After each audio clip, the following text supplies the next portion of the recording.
All right, let's sway the conversation then towards social investment, social grants, if you will.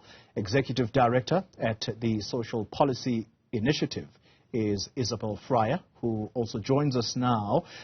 Ms. Frye, thank you very much for your time.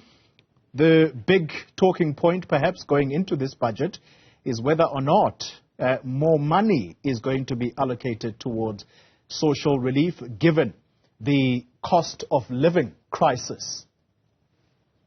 Absolutely, Ollie, and thank you so much for the invitation. Good afternoon to your viewers as well.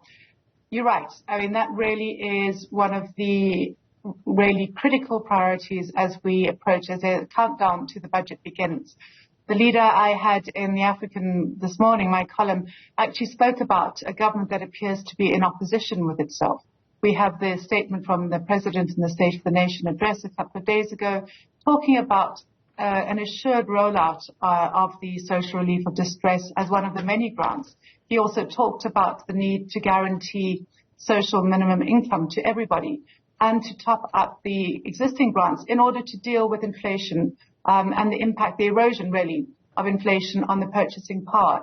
My view is that really, as we were in the eve of the COVID lockdown, in a crisis situation, we need to view that at the same time. That is where we are right now. But we don't see a Minister of Finance that seems to be speaking in the same tune as the President. And that's going to be of critical concern in the coming hours.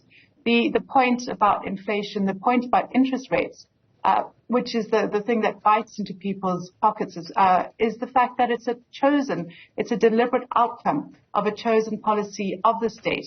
And while we all know that money is tight, we also, from our analysis, what we're seeing is the impact of analyses and budget choices that have been made over the last number of years in contravention with a lot of research and recommendations that say we need to move away from the orthodox ways of looking at tax and monetary policy.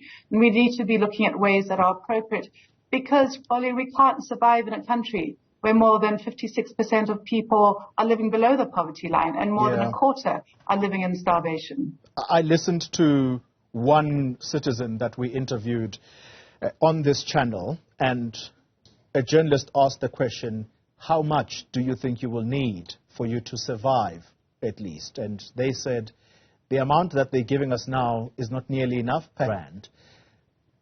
How much money do you think for a person to live barely does a person need? The question is as long as a piece of string, really, in the answer. Stats SA have got 3 poverty lines. The lowest one at 624 rand per person per month is known as the food poverty line. That's the cost that a basic food basket as determined by the World Health Organization will cost.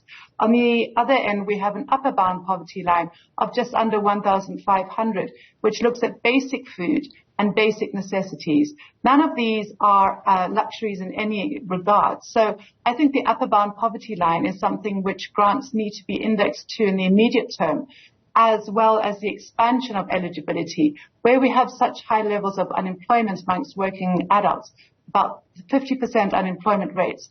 The current reach of the social relief of distress doesn't mean that we have communities that are surviving and thriving. It means that people are sitting in a state of receipt of recipients, when instead what we need to be doing is flooding communities with money so that we can kickstart the economy where it needs to happen. But until we realize that we're in a crisis and it's not going to be assisted by continuing with austerity budgeting, I think we're going to see that this is a steady deterioration, and that bodes really ill for the well-being of our country.